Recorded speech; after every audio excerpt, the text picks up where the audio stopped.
I ride the elevator down with a skinny man in a baseball cap carrying a backpack.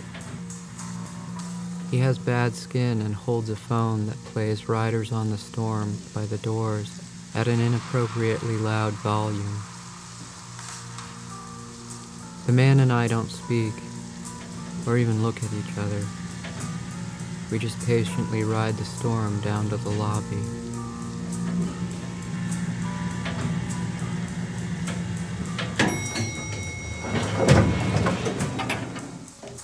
The elevator opens on the first floor, but when the man steps forward, the world suddenly goes silent, and I watch as the phone slips out of his hand and drops perfectly down the gap where the elevator platform and the lobby floor meet. It seems to happen in slow motion, and an unmistakable sense of déjà vu floods my mind as I stand here in the elevator. I remember this. I remember seeing the man drop his phone, and I remember watching it quietly fall through the crack. But how can I remember this already? I wonder as I stare at the dark space that has just swallowed the man's phone. This has been happening a lot lately. Why does it happen more often during some periods? Meanwhile, the man is verging on panic. He's thrown his backpack to the floor and is laying with his face pressed to the crack. "Oh shit, that sucks," says Cindy, a smoker from the third floor who is standing outside the elevator holding a cup of tea and waiting to board. Awkwardly, I step over the man and join Cindy on the other side. The elevator keeps trying to close, so I reach out and hold it to keep it from knocking him in the head. Amazingly, the Doors music is still playing. "My girlfriend's gonna kill me. Do you have like a coat hanger or something like that?" The man asks without looking up from the crack in the floor. Cindy and I look at each other. "I don't think that's gonna help you much, buddy," she says, taking a sip of tea. Cindy's right. The phone might as well have slipped into a different dimension. We listen as the sound of thunder and rain closes out the song. Then, another Doors song begins.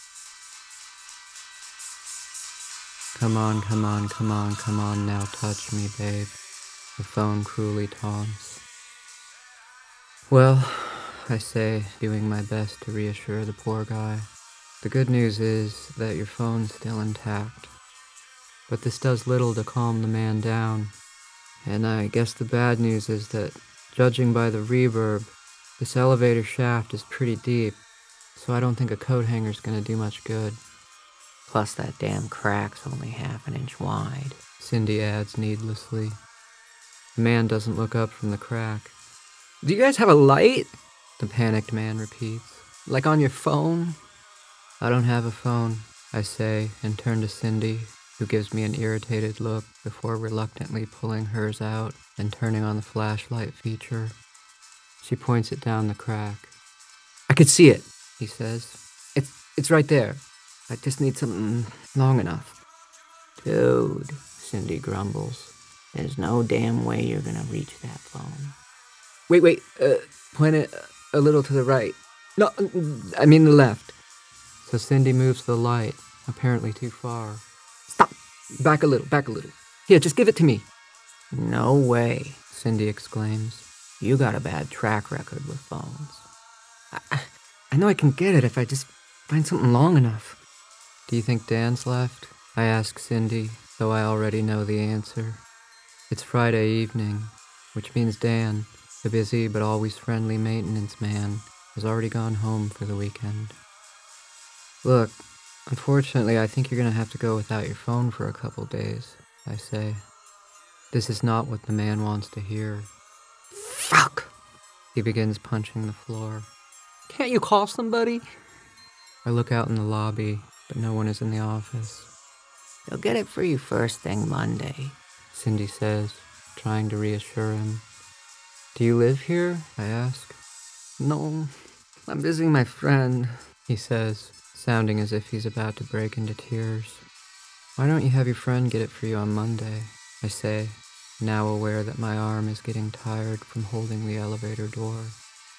I know I can reach it, I just need to... He trails off. Other tenants are coming home. They gather around the scene, and Cindy tells them what's happened. That sucks, they say as they wait for the second elevator. When he finally turns away from the crack in the ground, for the first time, I get a good look at the man. What I see is disturbing. His eyes are black holes, and I'm instantly afraid to look into them. The sores clustered around his face appear freshly picked, and his mouth looks like it's about to cave in. When he opens it to talk, I see only a few remaining teeth, leaning like tombstones in an aging graveyard. You go up one floor and just hold the elevator there, he says with spit flying from his lips. And I'll see if I can pry this outer door open. I don't know how I got enlisted for this plan. I try to explain that these machines have a safety mechanism that prevents tampering, but the man doesn't seem to hear me. Finally, he gets up off the floor and begins pacing around in the lobby. Relieved of my elevator holding duty, my poor arm drops to my side, and everyone gets on board. As the car closes, I hear Cindy singing along. This is the end. My only friend, the end. This situation is a good example of the most emotional person in the room controlling the room. This man's emergency is now threatening to become my emergency. But since it is not my emergency, and in fact, probably not an emergency at all, I decide to make my exit.